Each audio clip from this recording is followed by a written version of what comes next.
بسم اللہ الرحمن الرحیم۔ محترم ناظرین کرام، السلام علیکم۔ ناظرین، ایک دفعہ بنی اسرائیل کا ایک قصاب اپنے پڑوسی کی کنیز پر عاشق ہو گیا۔ اتفاق سے ایک دن کنیز کو اس کے مالک نے دوسرے گاؤں کسی کام سے بھیجا۔ قصاب کو موقع مل گیا اور وہ بھی اس کنیز کے پیچھے ہو لیا۔ جب وہ جنگل سے گزری تو اچانک قصاب نے سامنے آ کر اسے پکڑ لیا اور اسے گناہ پر آمادہ کرنے لگا۔ جب اس کنیز نے دیکھا کہ اس قصاب کی نیت خراب ہے تو اس نے کہا، اے نوجوان، تو اس گناہ میں نہ پڑ۔ حقیقت یہ ہے کہ جتنا تو مجھ سے محبت کرتا ہے اس سے کہیں زیادہ میں تیری محبت میں گرفتار ہوں، لیکن مجھے اپنے مالک حقیقی کا خوف اس گناہ کے ارتکاب سے روک رہا ہے۔ اس نیک سیرت اور خوف خدا رکھنے والی کنیز کی زبان سے نکلے ہوئے یہ الفاظ تاثیر کا تیر بن کر اس قصاب کے دل میں پیوست ہو گئے اور اس نے کہا، جب تو اللہ عز و جل سے اس قدر ڈر رہی ہے تو میں اپنے پاک پروردگار سے کیوں نہ ڈروں؟ میں بھی تو اسی مالک کا بندہ ہوں۔ جا تو بے خوف ہو کر چلی جا۔ اتنا کہنے کے بعد اس قصاب نے اپنے گناہوں سے سچی توبہ کی اور واپس پلٹ گیا۔ راستے میں اسے شدید پیاس محسوس ہوئی، لیکن اس ویران جنگل میں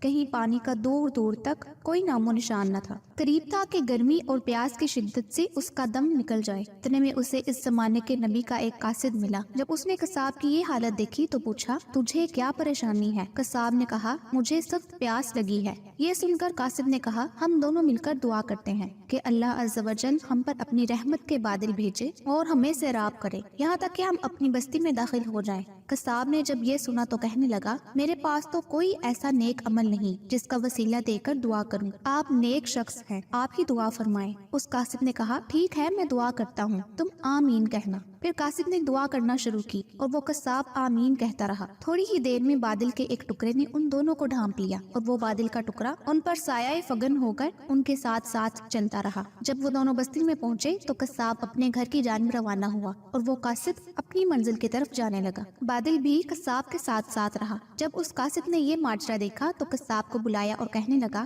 تم نے تو کہا تھا کہ میرے پاس کوئی نیکی نہیں اور تم نے دعا کرنے سے انکار کر دیا تھا، پھر میں نے دعا کی اور تم آمین کہتے رہے، لیکن اب حال یہ ہے کہ بادل تمہارے ساتھ ہو لیا ہے اور تمہارے سر پہ سایہ فگن ہے۔ سچ سچ بتاؤ، تم نے ایسی کون سی عظیم نیکی کی ہے جس کی وجہ سے تم پر یہ خاص کرم ہوا؟ یہ سن کر قصاب نے اپنا سارا واقعہ سنایا۔ اس پر اس قاصد نے کہا، اللہ عز و جل کی بارگاہ میں گناہوں سے توبہ کرنے والوں کا جو مقام و مرتبہ ہے وہ دوسرے لوگوں کا نہیں۔ بے شک گناہ سرزد ہونا انسان ہونے کی دلیل ہے، مگر ان پر توبہ کر لینا مومن ہونے کی نشانی ہے۔ حکایت سعدی رحمۃ اللہ علیہ۔ اس امید کے ساتھ اپنی ویڈیو کا اختتام کرتی ہوں کہ میری یہ ویڈیو آپ کو پسند آئی ہوگی۔ کمنٹ باکس میں مجھے ضرور بتائیے گا کہ آپ نے اس ویڈیو سے کیا سیکھا۔ اگلی ویڈیو تک کے لیے مجھے اجازت دیجیے۔ اللہ آپ سب کا حامی و ناصر ہو۔